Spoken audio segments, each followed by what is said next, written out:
If you've been following Depp and Heard and things around them, I'm sure by now you've heard about Dan Wootton, who's got allegations against him. What usually happens with these patterns is somebody picks it up, the media or a huge social media user or someone like that, and from there it snowballs and then it starts trending. And now what we see is things about Dan are trending. And when I say things about Dan, I don't mean positive things. I mean negative things. People calling out Dan for all the bad things he did in the past and how he smeared people and how he is being hypocritical. So let's take a look at some of those. Gonna assume some of these people are Johnny fans. That's only natural. And I am too.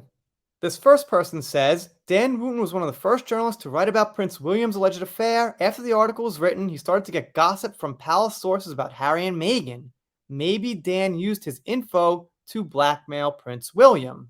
So, there's some things going on between Dan and the royals here.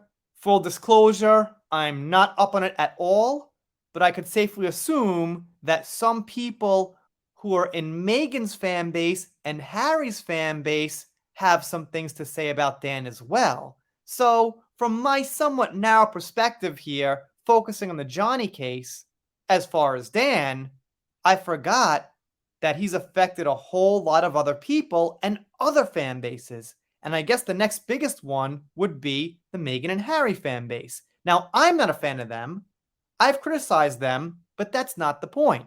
We're not talking about who's good and who's bad here, who's right and who's wrong. What we're talking about is somebody getting to taste their own medicine. Something somebody did to people now being done to that person, being Dan. So let's not have confusion here. I'll talk about what's true and what's not. It's important, but there's a greater underlining theme here of what goes around comes around. This person, Lukebach, says he wants to talk about Dan Wootton and the Daily Mail's printing things, not about Dan, when maybe it should be more front and center. Obviously, Dan's a columnist there, so understandably, they might not want to report on it so much, but I think, as professional journalists, they've got a responsibility to report on Dan. It's not personal. He's not their best friend. They're supposed to be a factual news source, or as factual as possible. So we shall see what they do in the future. This is common. Some people are saying, hey, Dan Wootton, certain types of people always flock together. Obviously, with this famous picture, and that very well could be. Is that old trope true? Apparently, in this case, my bet would be yes.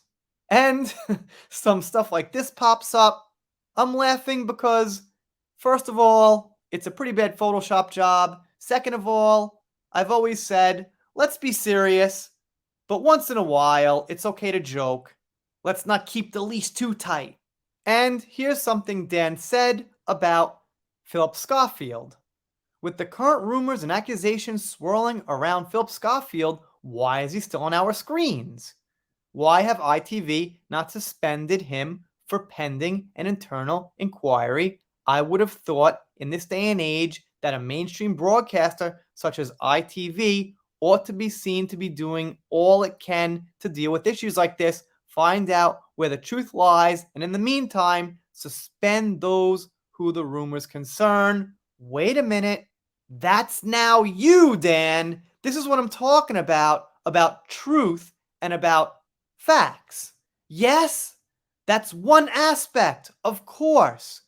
But look what Dan said about other people. He was pushing for this guy to be off screen, to be suspended. Okay, Dan, according to you, you should be suspended. That's the main issue for me here. If this turns out completely false, his accuser has zero evidence, it was all made up, well, Dan still deserves some kind of backlash and some kind of a punishment according to him. So it would be fair if people are pointing that out. And people point out these things also about Amber. It wasn't just involving Johnny. She had allegations against her from someone else. So by Dan's theory, she should be suspended off screen or whatever you want to say. This person, Win for Our Children's Future, thinks that Dan should be canceled. And that's a fair opinion. Guess they got Harry and Meghan kind of happy here. Okay. This person speculates that Dan is being protected by the Sun, people paid off. That could be. This person, who I think's posing as GB News because they have a lot more than 1,000 followers, says, "We at KGB News acknowledge the rumors, but Dirty Dan and Martin Branding are not the same person as proven when Martin met Dan last night." Okay, so they have this Photoshop of Martin meeting Dan. Obviously, this person is against Dan. Not a bad meme. Almost 300,000 views, by the way. Dan and Piers Morgan. Okay, I guess that's the original picture. And people point out Byline Times, who I think still has the best article on this, the best writing, the best info, but more is coming up as we go. This person here points out Dan's video. This person's got under 1,000 followers and almost 300,000 views like the other tweet. So that's a sign this is getting bigger and bigger and bigger. When small time accounts start getting huge views, that's when you know something's really gaining traction. That's something you'll never hear the media say or admit, but that's how it is. Think about it. If guys with 1,000 followers are almost getting 300,000 views, not on average, but it's happening, that's definitely a sign this is starting to blow up.